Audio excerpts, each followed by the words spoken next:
Welcome to Sunil silk ಸಾರಿ ಧರ್ಮಸ್ಥಳ. ನಾನಿವತ್ತು daily wear cotton ಸ್ಯಾರೀಸ್ನ ತಂದಿದ್ದೇನೆ. ಇದರಲ್ಲಿ 4 ಕಲರ್ಸ್ ಅವೈಲೇಬಲ್ ಇದೆ. ನೋಡಿ, ಇದು ಈ ರೀತಿ ಫ್ಲವರ್ ಬಂದು ಸೈಡ್ ಸಿಲ್ವರ್ ಬಾರ್ಡರ್ ಬಂದಿರುವಂತಹ ಸ್ಯಾರಿ. ಇದರಲ್ಲಿ ನಮ್ಮಲ್ಲಿ ಟೋಟಲ್ 4 ಕಲರ್ಸ್ ಅವೈಲೇಬಲ್ ಇದೆ. ಸ್ಯಾರಿ ಬಾಡಿ ಪಲ್ಲು ಹೇಗಿದೆ ಅಂತೇಳಿ ನಾವು ಒಂದು ಸ್ಯಾರಿ ಓಪನ್ ಮಾಡಿ ನೋಡುವ. ನೋಡಿ, ಈ ರೀತಿಯಾಗಿ ಟಾಪ್ ಆ್ಯಂಡ್ ಬಾಟಮಿಗೆ ಒಂದೇ ರೀತಿಯಾದಂತಹ ಬಾರ್ಡ್ರನ್ನು ಕೊಟ್ಟಿದ್ದಾರೆ. ಸಿಲ್ವರ್ ಕಲರ್ ಬಾರ್ಡರ್ ಇದೆ. ಬಾಡಿ ಫುಲ್ ಈ ರೀತಿ ನೋಡಿ ಫ್ಲವರ್ ಬರುತ್ತೆ ನಮಗೆ. ಇದು ವಾಷಬಲ್ ಸ್ಯಾರಿ, ಡೈಲಿ ವೇರ್ ಕೂಡ. ಪಲ್ಲು ಚಂದ ಕೊಟ್ಟಿದ್ದಾರೆ ಇದರಲ್ಲಿ. ಈ ಸ್ಯಾರಿದು ಬ್ಲೌಸ್ ನೋಡಿ, ಈ ರೀತಿ ಸಣ್ಣ ಫ್ಲವರ್ ಬುಟ್ಟಾಸಲ್ಲಿ ಬರುತ್ತೆ.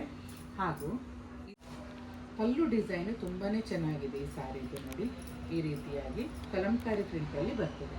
ಇದು ಈ ಸ್ಯಾರಿದು ಪಲ್ಲು ಡಿಸೈನ್. ಇದ್ರಲ್ಲ ನಾನಿವತ್ತು ತೋರಿಸಿದ ಡೈಲಿ ವೇರ್ ಕಾಟನ್ ಸ್ಯಾರೀಸ್ನಲ್ಲಿ ನಿಮಗೆ ಯಾವುದಾದ್ರೂ ಇಷ್ಟ ಆಗಿದ್ರೆ ಸ್ಕ್ರೀನ್ ಮೇಲೆ ಕಾಣ್ತಿರುವ ನಂಬರಿಗೆ ಕಾಲ್ ಅಥವಾ ವಾಟ್ಸಪ್ ಮಾಡಿ ಸಾರಿನ ಬುಕ್ ಮಾಡ್ಕೊಳ್ಳಿ. ಶ್ರೀ ಕ್ಷೇತ್ರ ಧರ್ಮಸ್ಥಳದ ಕಲ್ಲೇರಿಯಲ್ಲಿರುವ ಉನ್ನತಿ ಕಟ್ಟಡದ ಕೊಠಡಿ ಸಂಖ್ಯೆ 9ರಲ್ಲಿ ಸುನಿಲ್ ಸಿಲ್ಕ್ ಸಾರೀಸ್ ಎಂಬ ಹೆಸರಿನಲ್ಲಿ ನಮ್ಮ ಮಳಿಗೆಯು ಕಾರ್ಯನಿರ್ವಹಿಸ್ತಾ ಇದೆ. ಸೀರೆಗಳ ಹೆಚ್ಚಿನ ಮಾಹಿತಿಗಾಗಿ ಸ್ಕ್ರೀನ್ ಮೇಲೆ ಕಾಣ್ತಿರುವ ನಂಬರ್ನ ವಾಟ್ಸಪ್ ಕಮ್ಯುನಿಟಿ ಗ್ರೂಪ್ ಹಾಗೂ ಸುನಿಲ್ ಸಿಲ್ಕ್ ಸಾರೀಸ್ ಎಂಬ ಯೂಟ್ಯೂಬ್ ಚಾನೆಲ್ ಅನ್ನು ಸಬ್ಸ್ಕ್ರೈಬ್ ಮಾಡಿ. ಶ್ರೀ ಕ್ಷೇತ್ರ ಧರ್ಮಸ್ಥಳದ ಕಲ್ಲೇರಿಯಲ್ಲಿರುವ ಉನ್ನತಿ ಕಟ್ಟಡದ ಒಳಭಾಗದಲ್ಲಿ ನಮ್ಮ ಮಳಿಗೆಯು ಕಾರ್ಯನಿರ್ವಹಿಸ್ತಾ ಇದೆ. Thank you for watching.